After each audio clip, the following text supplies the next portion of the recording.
अस्सलाम वालेकुम। आपके मेज़बान शमून अशरफ की तरफ से बात मुख्तसर में खुशामदीद। मुअज़्ज़िज़ सामीन, अबनाए बॉस्फोरस की अहमियत को समझने के लिए ये ज़रूरी है कि तुर्की के जुग़राफ़िया पर एक नज़र डाली जाए और ये समझने की कोशिश की जाए कि कैसे ये जुग़राफ़िया तुर्की को अपने खित्ते के ममालिक के लिए एक अहम मुल्क बनाता है। तो आइए एक नज़र तुर्की के नक्शा पर डालते हैं। तुर्की के शुमाल में ब्लैक सी वाक़ है, जिसके साथ Moldova, Romania, Ukraine, Bulgaria, Georgia और रशिया जैसे बड़े ममालिक आते हैं।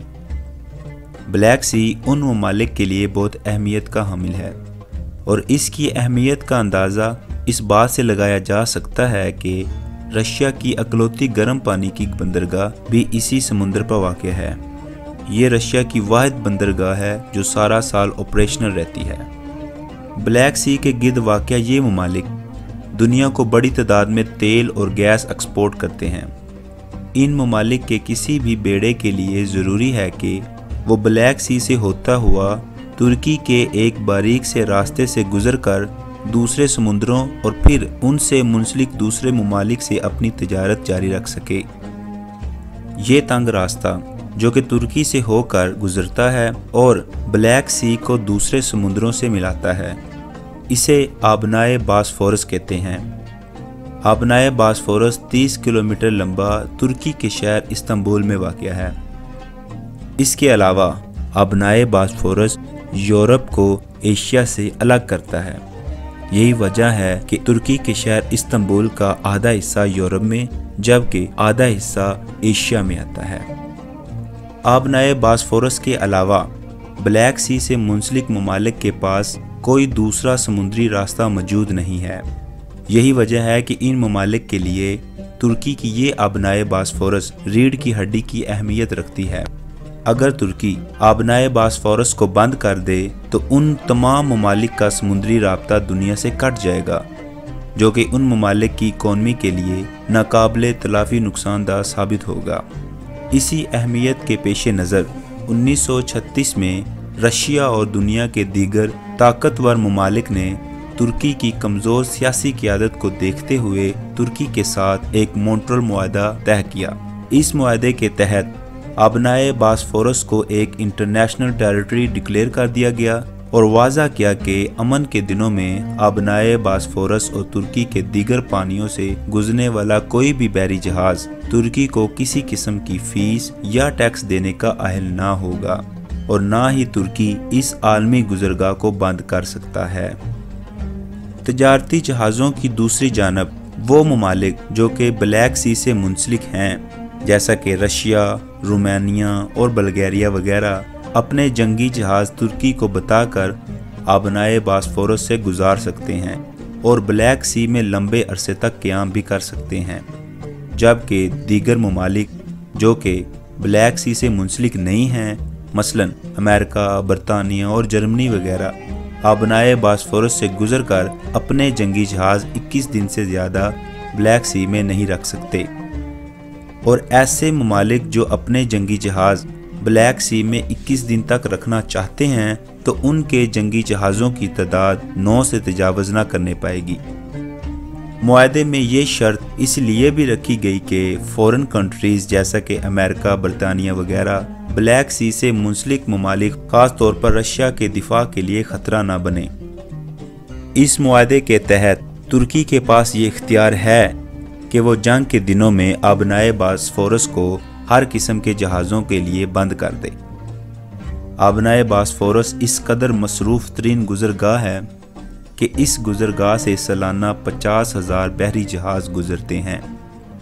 इन जहाज़ों की तादाद का अंदाज़ा इस बात से लगाया जा सकता है कि सेंट्रल अमेरिका की पनामा कैनाल से सालाना 12,000 जबकि मिस्र की सुइज़ कैनाल से सालाना 17,000 बहरी जहाज़ गुजरते हैं। यानी इन दोनों कनाल से गुजरने वाले जहाज़ों की तादाद को अगर मिला भी दिया जाए तब भी आबनाए बॉस्फोरस से गुजरने वाले जहाज़ों की तादाद से कम ही होंगी। आबनाए बॉस्फोरस से गुजरने वाली इतनी बड़ी जहाज़ों की तादाद की वजह से अक्सर हादसात भी हो जाते हैं। जो कि इस गुजरगाह की दोनों अतराफ आबाद लोगों की परेशानी की वजह बनते हैं। इन हादसात को देखते हुए तुर्क हुकूमत ब्लैक सी में एक और समुद्री रास्ता बनाना चाहती है।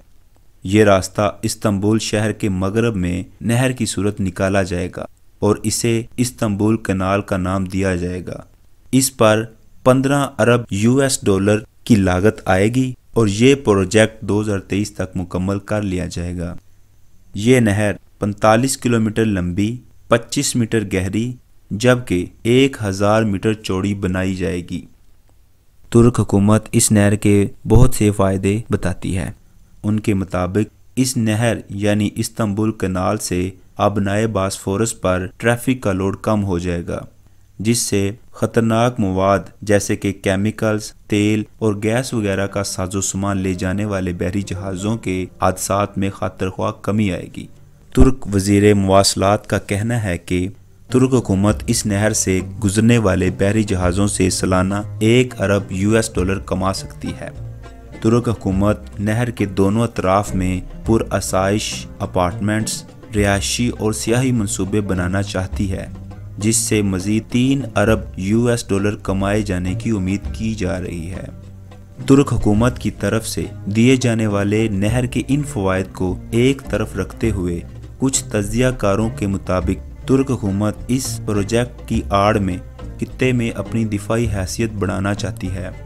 तुर्क हुकूमत आबनाए बास्फोरस और इससे मुंसलिक गुजरगाहों पर महज तुर्की का हक समझती है। उनके मुताबिक पहली जंग अजीम के बाद तुर्की की कमज़ोर सियासी क़यादत को देखते हुए दूसरी साम्राज्यी ताकतों ने ज़बरदस्ती मोंट्रो मुआहदा करवा लिया था और इसी मुआहदे के तहत तमाम बहरी जहाज़ आबनाए बास्फोरस और दीगर तुर्की की गुजरगाहों से बगैर फीस दिए गुजर रहे हैं। और अगर इस्तांबुल कैनाल का मंसूबा बना लिया जाए तो मामलात कुछ बदल दिए जाएंगे।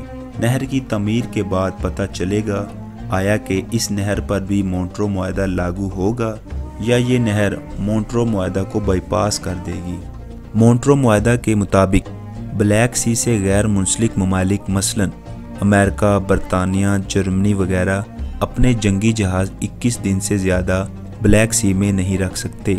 लेकिन अगर इस्तांबुल कनाल बन जाए तो तुर्की अमरीकी जंगी जहाज़ को लंबे अरसे तक ब्लैक सी में रहने की इजाज़त दे सकता है, जिससे बिलखसूस रशिया के दिफा को अंदेशा लाहक होगा और इन दोनों बड़ी ताकतों में चपकलिश पैदा हो जाएगी, जिससे इस खित्ते का अमन तबाह हो जाएगा और रशिया मजबूरन तुर्की के साथ मोंट्रो मुआहदा ख़त्म करके एक बेहतर मुआहदा करने के लिए रजामंद हो जाएगा। इस मुआहदे से तुर्की बास्फोरस और अपनी दीगर गुजरगाहों से वो साम्राज्य समेट सकेगा जिससे आज तुर्की महरूम है। ठहरिए दोस्तों, अगर आपको हमारी ये काविश अच्छी लगी तो इस वीडियो को लाइक करें और फेसबुक, व्हाट्सएप और इंस्टाग्राम पर अपने दोस्तों के साथ शेयर करें। आइंदा इस तरह की अच्छी, दिलचस्प और इन्फॉर्मेटिव मुख्तसर वीडियो को देखने के लिए हमारे चैनल को सब्सक्राइब करके बेल का बटन दबाएं ताकि हर आने वाली नए वीडियो की इत्तला आपको बर वक्त मिल